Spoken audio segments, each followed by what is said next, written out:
ছাত্ৰ ছাত্ৰীসকল, আজি আমি তোমালোকৰ অসমীয়া বিষয়ৰ পাঠ্যপুথি অসমীয়া সাহিত্য চয়নিকাত সন্নিৱিষ্ট মানৱ বন্দনা নামৰ কবিতাটোৰ বিষয়বস্তু আৰু প্ৰকাশভংগী সম্পৰ্কে এটি নাতিদীৰ্ঘ আলোচনা আগবঢ়াইছোঁ।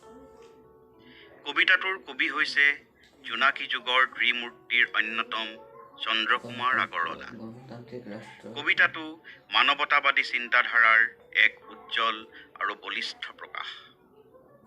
এই কবিতাটিয়ে পূৰ্বৰ ভগৱত কেন্দ্ৰিক চিন্তাধাৰাৰ বিপৰীতে মানৱ কেন্দ্ৰিক চিন্তাধাৰাৰ এক নব্য আৰু বৈপ্লৱিক চেতনা অসমীয়া সাহিত্যৰ বুকুলৈ বোৱাই আনিছে।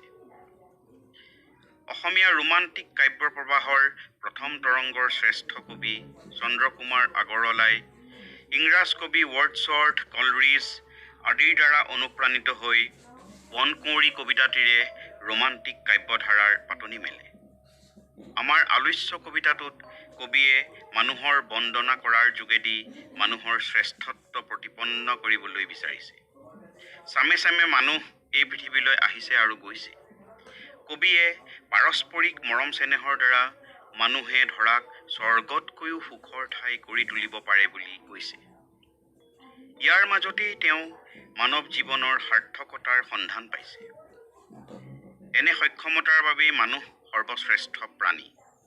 সুখে দুখে মানুহেই যে মানুহৰ একমাত্ৰ লগৰীয়া, সেই কথা তেওঁ এইদৰে প্ৰকাশ কৰিছে। মানুহেই লগ, মানুহেই সং, মানুহেই পৰাৎপৰ, এই যে পৃথিৱী স্বৰ্গতো অধিক মানুহৰ নিজাপি ঘৰ।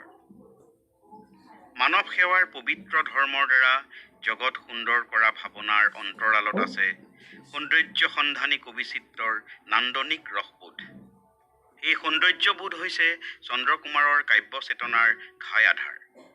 জন্ম মৃত্যুৰ মায়াময় আৱৰ্তৰ মাজত মানুহৰ অন্তৰৰ সৌন্দৰ্যৰ যি মহিমনী ৰূপ, সিয়েই মানুহক দেৱতাৰ শাৰীলৈ তুলিছে। সেইবাবে কবিয়ে এইদৰে মানুহৰ জয়গান গাইছে। মানুহেই দেৱ, মানুহেই সেৱ, মানুহ বিনে নাই কেৱ, কৰা কৰা পূজা পাদ্য অৰ্ঘ্যলৈ, জয় জয় মানৱদেৱ। প্ৰতিজন লোকেই হিংসা অসূয়াৰ বিপৰীতে প্ৰেম সৌন্দৰ্যৰ সুবাসেৰে সিক্ত হৃদয়ৰ অধিকাৰী হ'বলৈ বোধৰ জাগৰণৰ সৃষ্টি কৰিব পৰাটোৱেই কবিৰ কৃতিত্ব। চন্দ্ৰকুমাৰৰ এই উদাৰ মানৱতাবাদৰ মাজত আগষ্ট কেটেৰ সংস্কাৰকামী দৰ্শনৰ প্ৰতিধ্বনি শুনা যায়। তেওঁ মানুহক যথাৰ্থ সেৱাৰ বিষয়লৈ উন্নীত কৰাৰ ওপৰত গুৰুত্ব দিছিল। মানৱ প্ৰেমৰ দেশাতীত কালাতীত ভাৱনাক হৃদয়ৰ পৰা হৃদয়লৈ সঞ্চাৰিত কৰিবলৈ কবিয়ে সাংগীতিক লয়যুক্ত ছন্দৰ আশ্ৰয় লৈছে। কবিয়ে সাধাৰণ শব্দৰাজিক অসাধাৰণ ভাৱ প্ৰকাশৰ মাধ্যম কৰি তুলিবলৈ সক্ষম হৈছে।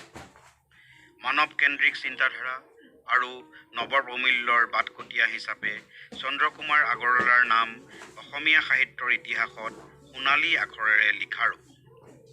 আজিলৈ ইমানতে সামৰিছোঁ। ধন্যবাদ।